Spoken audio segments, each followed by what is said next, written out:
Hey guys, welcome back to today's video. Today is Friday, May 7th, 2021, and today I'm going to be taking a look at why Pennsylvania, in my opinion, is the best opportunity for Democrats to pick up a Senate race in the 2022 midterm elections. Now, if you've been watching my videos for a little bit now and you've been looking at the 2022 Senate election ratings, one thing really hasn't changed much about the map, and that's the state of Pennsylvania.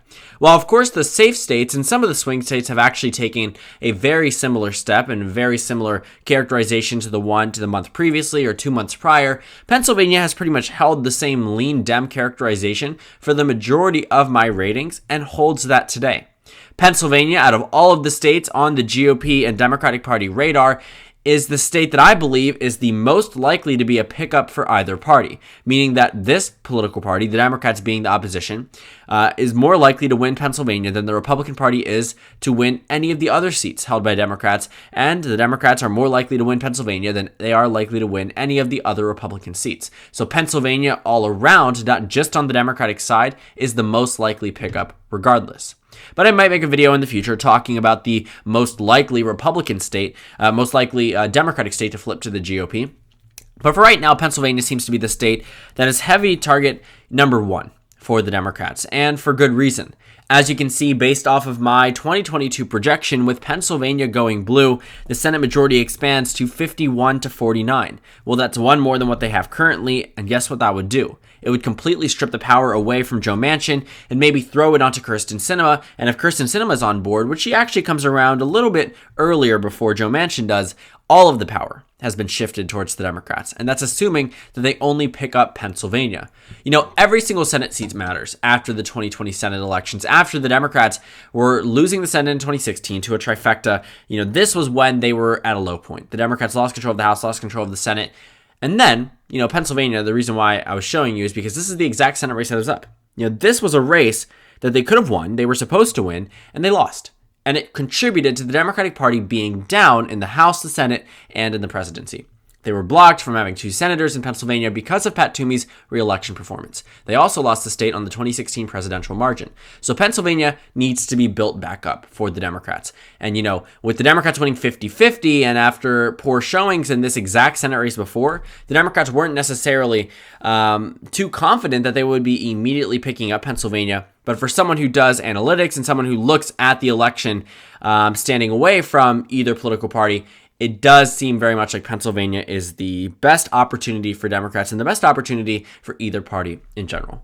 So I'm going to go ahead and do a refresher on what this Senate race is about, who is currently in this Senate seat, and why are they retiring. Well, in the 2022 Senate race in Pennsylvania, it is an open race. Many of these states have incumbents retiring, at least the competitive ones. Ohio, Missouri, Wisconsin. Sorry, I keep thinking about the potential ones. Pennsylvania, North Carolina.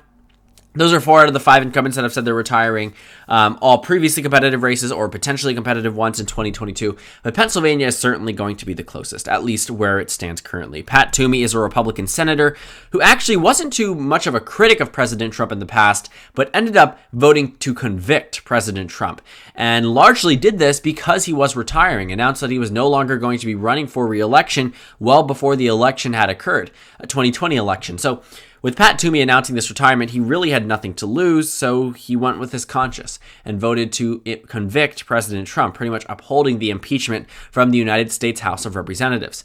Now, in Pennsylvania, in this Senate race, I think it's very interesting. I do think that it's very interesting that this has now become the most competitive and the most likely / probable flip for the Democrats, because they have had so much failure in Pennsylvania in this specific Senate race in the past that I think it's just ironic. Like I showed you in 2016, the Democratic Party lost Pennsylvania on the presidential level, but they actually lost the Senate result by an even larger amount. In 2016, Pat Toomey defeated Katie McGinty by 1.5%.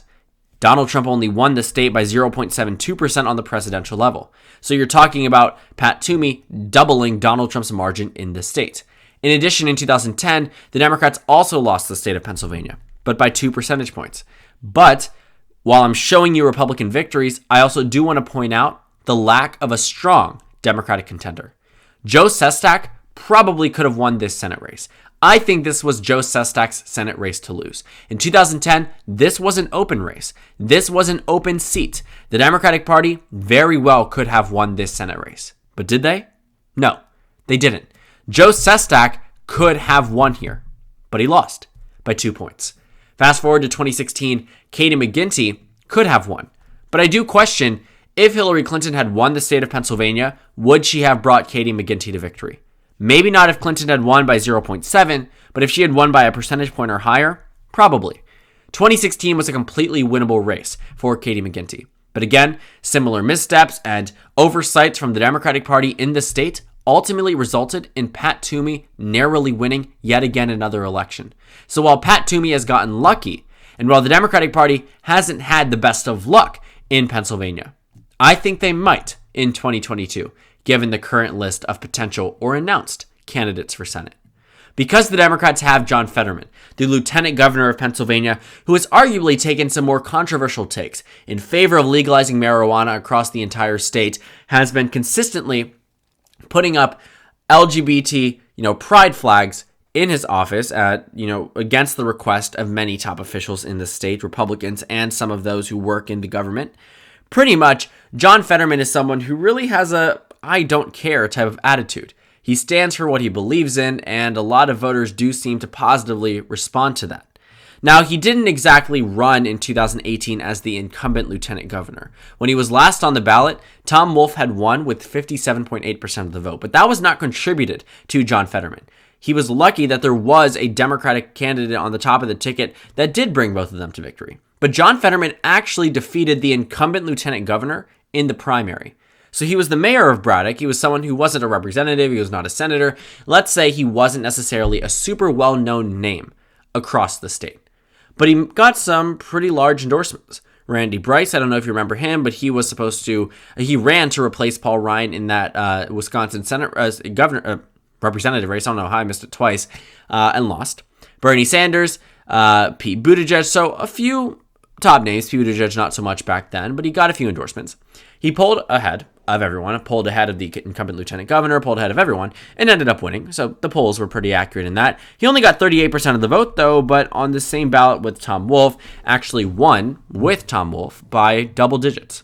So the reason why the Democrats view John Fetterman, and I partially view him as an electable candidate, is because he does have that type of resonation with voters that I don't find in other candidates. I think him and Connor Lamb, who has also publicly expressed interest in this race, have that type of appeal that you don't see and did not see in previous Democrats. We're talking Hillary Clinton. We're talking Katie McGinty. We're talking Joe Sestak. So if the time was for Democrats to win this Senate race, the caliber of potential and announced candidates is the strongest here than it was 6 years ago, than it was 6 years before then. So 2022, with Lamb potentially entering into the race, with Fetterman already into the race, I do think the Democratic Party should be hopeful about their chances in the Senate race. Because with a strong Democratic candidate, you should expect a strong GOP one, but based off the list so far, I'm also not hopeful for the GOP's chances. We have Sean Parnell, who lost to Connor Lamb coincidentally in 2020, who pretty much is going to announce in the next couple of weeks.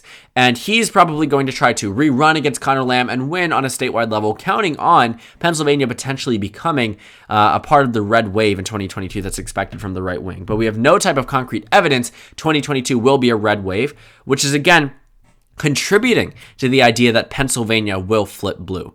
In addition, it's not exactly a red state. When it went to Donald Trump in 2016, like I had said, it went to him by 0.72%. If you're looking at the margin of victory on the presidential map, well, Joe Biden won against Donald Trump by 1.2%, nearly doubling the margin of victory between Donald Trump and Hillary Clinton versus Joe Biden and Donald Trump. Pretty much what we saw happen in the state of Pennsylvania in 2020 was that Biden was able to win it back, reclaim part of the white working class, part of the Rust Belt, and land the Democrats a presidential victory. Pennsylvania voted to the left of Wisconsin. Pennsylvania voted to the left of Georgia. Pennsylvania voted to the left of Arizona. Pennsylvania was still not necessarily, I wouldn't call it a super blue state, but does have some type of Democratic history. In addition, in the last midterm election, the Democratic Party won in Pennsylvania by double digits. Bob Casey defeated Lou Barletta by 13 points. across the state, 13.1%. And I understand it was a Democrat plus 8 national environment year, but if you adjust that, subtract 8%, assuming that it's an equal year, you're talking about a 5.1% victory for Democrats in Pennsylvania.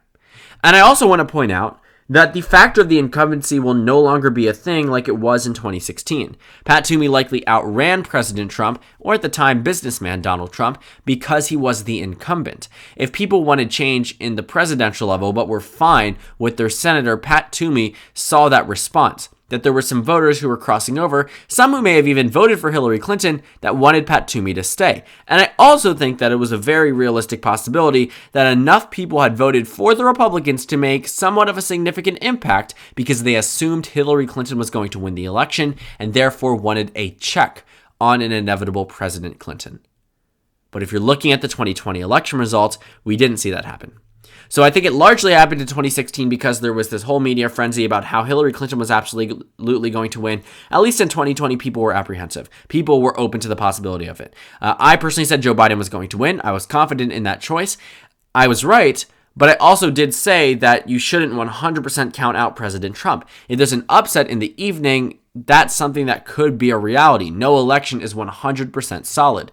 So I think that there was just a number of poor things on the Katie McGinty's side that resulted in the Democrats losing that Senate race. What would have been pivotal and would have been very beneficial to Democrats had they won it 5 years ago might return back as a blessing in disguise in 2022, or as a surprising race. I wouldn't say it's surprising personally, but if the Democrats do expect 2022 to be a red wave, they're probably not expecting to gain any Senate seats, but if they do, Pennsylvania will certainly be welcomed into the Democratic Party, and I'm sure they would love to have 2 Democratic senators from a state that is getting increasingly more red as the years progress.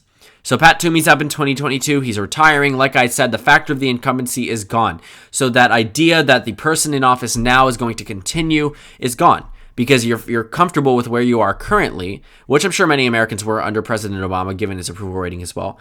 They won't want to vote for anyone else but the incumbent, but if the incumbent isn't there, you're reverting back to the standard Democrat versus Republican rather than opposition candidate versus senator I know well and I actually like. When you revert back to strictly party ideology and down to a Democrat versus Republican scenario, you start to expose more and more of the people that voted crossover that are reverting back to their party that they know and love, because that makes sense.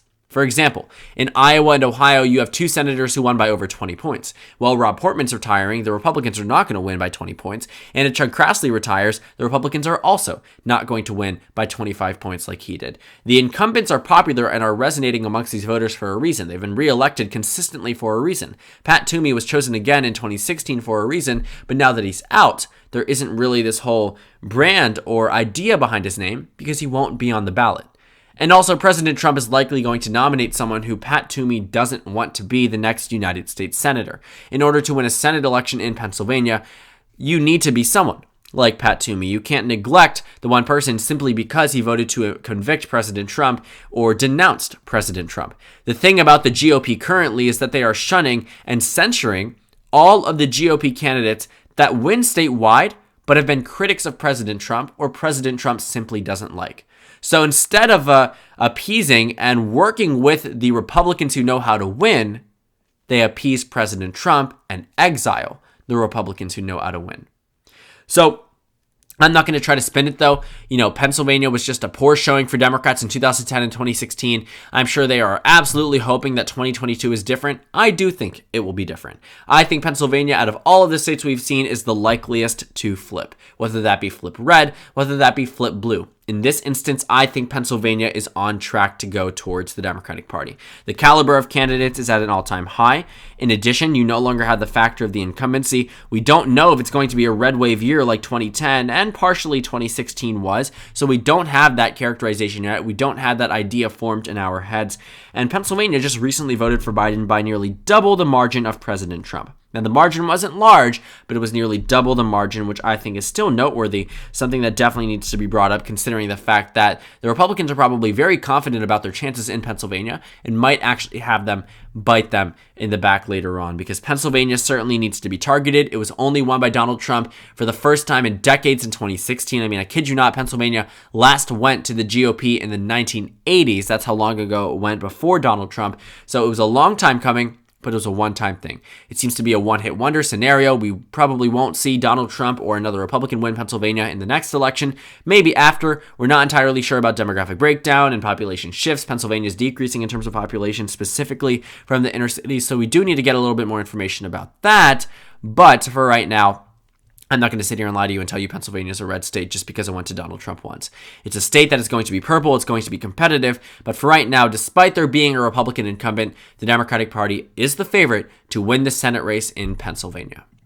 So thank you guys so much for watching this video. Make sure to comment down suggestions below. Subscribe on the left if you haven't already, and check out the Instagram and Twitter. At the bottom left of the screen, there's also a Discord server for you to go ahead and join. On the screen, there's a video you can watch and then a playlist for my 2022 Senate election analysis videos. Again, thank you guys so much for watching, and I will see you all tomorrow.